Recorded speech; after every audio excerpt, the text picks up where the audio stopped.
Quand la tristesse arrive, je sais tu es là, toujours près de moi.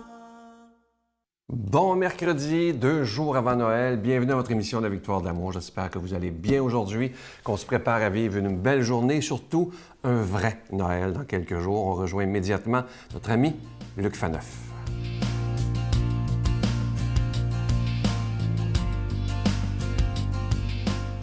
Bonjour, merci d'être là pour marcher, n'est-ce pas, sur les traces, sur l'Évangile selon François. Nous sommes à la veille du réveillon. Les enfants sont excités, les adultes aussi. Alors, je vous souhaite à l'avance, permettez-le-moi, je vous souhaite à l'avance un super joyeux Noël, plein de joie spirituelle et aussi de joie familiale, plein d'amour. Aujourd'hui, bien évidemment, le pape, il ne pouvait pas passer à côté.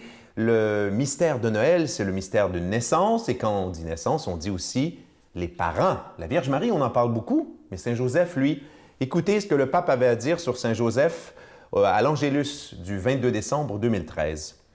Lorsque Joseph se rend compte que Marie est enceinte, il est déconcerté. L'Évangile ne nous dit pas ses pensées, mais l'Évangile nous dit l'essentiel. Joseph cherche à faire la volonté de Dieu et il est prêt, ce Joseph, au renoncement le plus radical. Au lieu de se défendre et de faire valoir ses droits, Joseph cherche une solution qui, pour lui, représente un énorme sacrifice. Il ne faut pas l'oublier, ça. Joseph, qui était un homme juste, ne voulait pas la dénoncer publiquement. Il décida de la répudier en secret, nous dit l'Évangile selon saint Matthieu.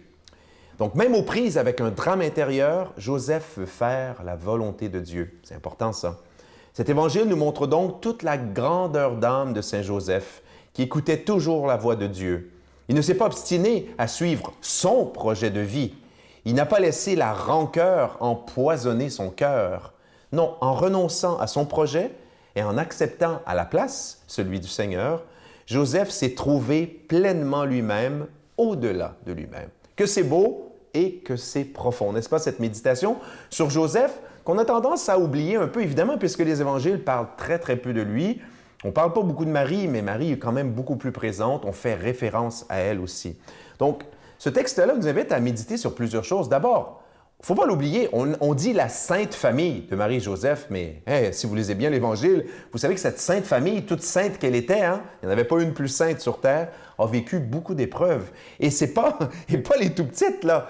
D'abord, imaginez, vous êtes fiancés, vous tombez enceinte, vous, madame, vous tombez enceinte avant même d'avoir vécu avec votre homme, d'avoir consommé le mariage. Alors imaginez d'abord le bouleversement. Après ça, il faut l'annoncer. Il faut l'annoncer à monsieur.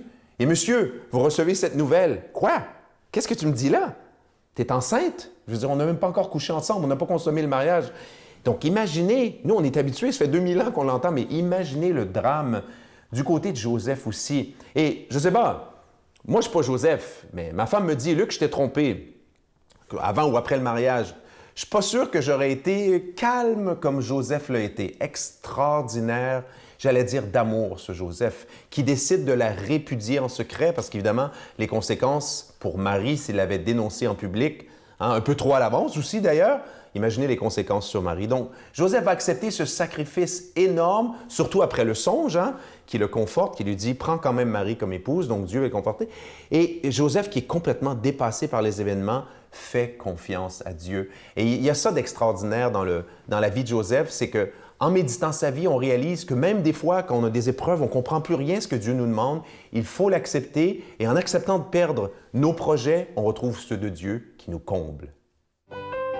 Notre Père qui es aux cieux, que ton nom soit sanctifié, que ton règne vienne, que ta volonté soit faite sur la terre comme au ciel.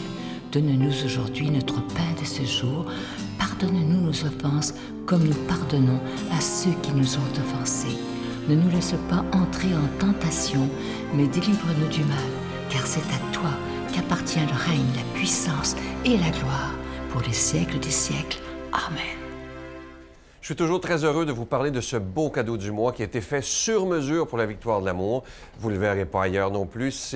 Vous le voyez, Sœur Angèle qui le porte fièrement parce qu'elle aime donc ce cadeau-là parce que c'est original. Alors, c'est un beau collier qui est avec une croix. C'est noué avec un ictus qui était le premier signe des chrétiens.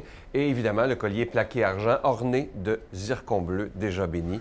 Vous le voyez à l'écran, il est absolument magnifique. Et je sais qu'il y a des gens qui voudront aussi avoir l'ange de Noël qui est toujours disponible. Il est lui aussi plaqué argent, orné de petits zircons et il est déjà béni. Merci. Vous savez, quand on vous demande surtout un don spécial dans la période de Noël, c'est comme si on faisait un petit cadeau à Jésus en disant « Ces sous-là, ça sert à annoncer ta parole. » Et on sait que dans la période de l'humanité qu'on vit présentement, il est temps plus que jamais d'annoncer ce Jésus qui est le prince de la paix. Je vous donne l'adresse. La Victoire de l'amour, casier postal 120, succursale Boucherville à Boucherville, le J4B 5E6, je vous la redonne. La Victoire de l'amour, casier postal 120, succursale Boucherville à Boucherville, le J4B 5E6, également par téléphone, par carte de crédit, dans le 514-523-4433, 523-4433 ou sans frais, le 1-888-811-9291.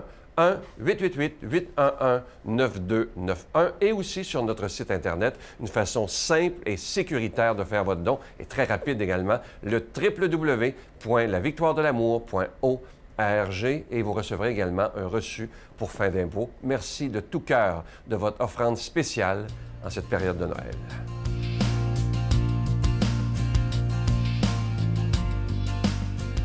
Mon Dieu, donnez-moi la sérénité d'accepter les choses que je ne peux changer, le courage de changer les choses que je peux et la sagesse d'en connaître la différence.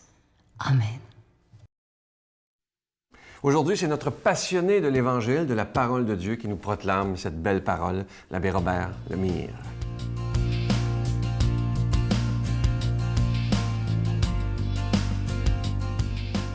Bon matin de Dieu, vous tous, aujourd'hui. On est rendu le 23 décembre, ça n'a pas de bon sens.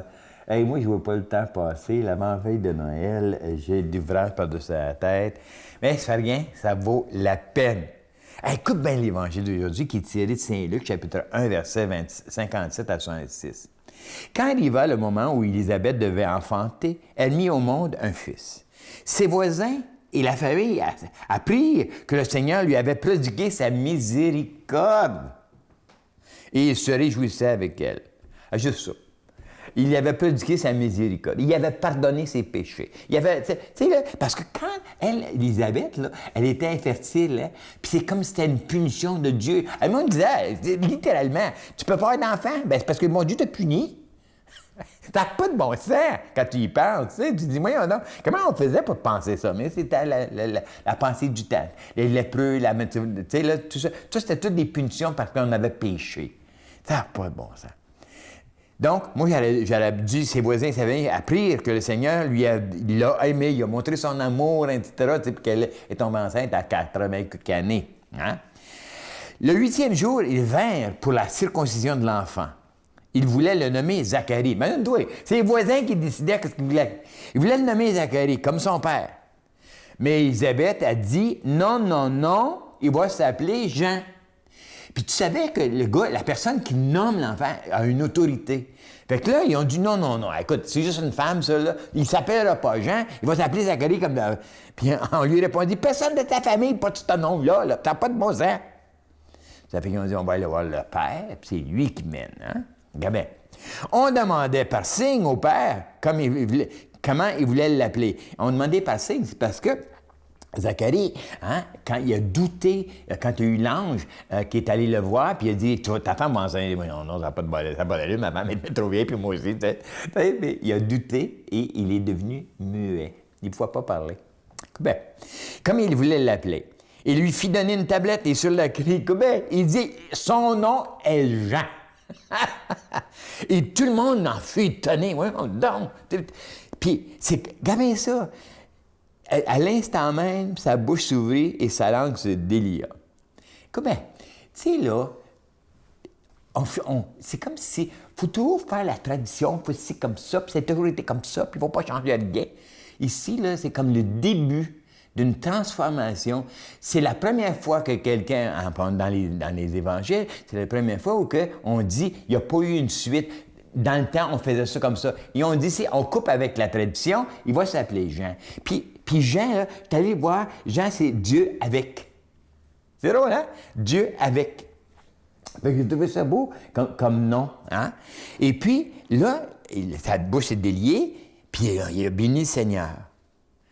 C'est extraordinaire, mais moi, la question que je me posais toujours, qui sera cet enfant-là? Parce qu'ils ont dit ça.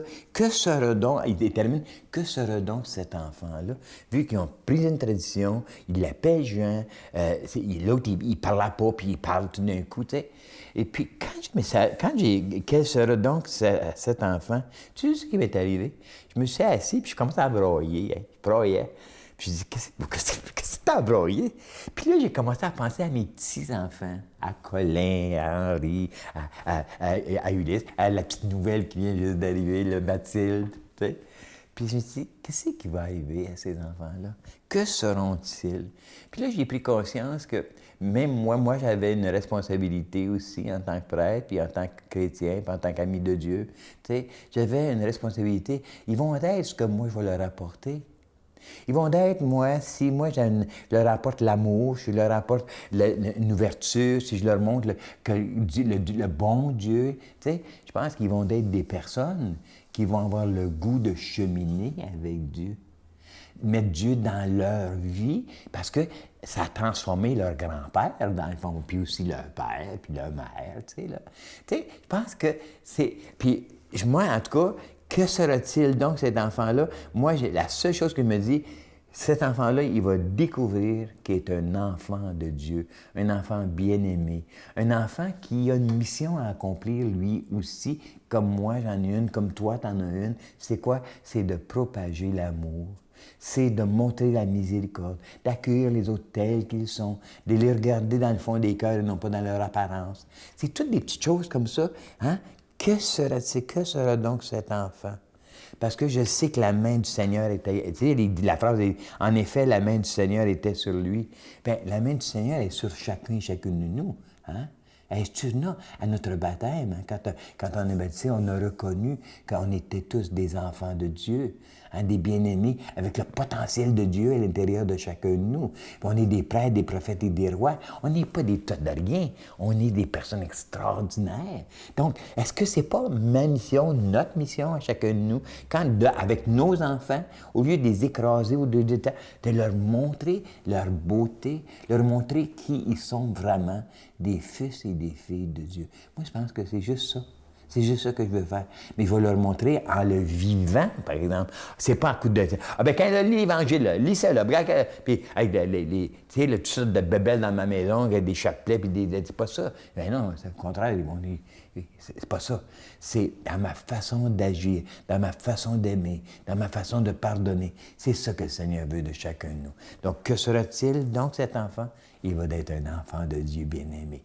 Et je demande au Seigneur de te bénir, au nom du Père et du Fils et du Saint-Esprit. Amen. Hey, puis joyeux Noël! Bye! Je vous salue Marie, pleine de grâce. Le Seigneur est avec vous. Vous êtes bénie entre toutes les femmes, et Jésus, le fruit de vos entrailles, est béni. Sainte Marie, Mère de Dieu, priez pour nous pauvres pécheurs, maintenant et à l'heure de notre mort. Amen.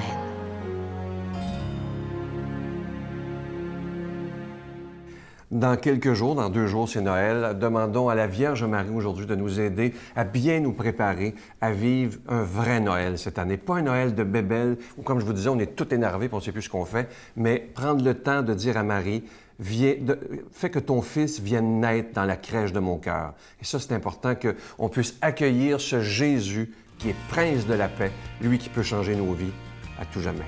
À demain.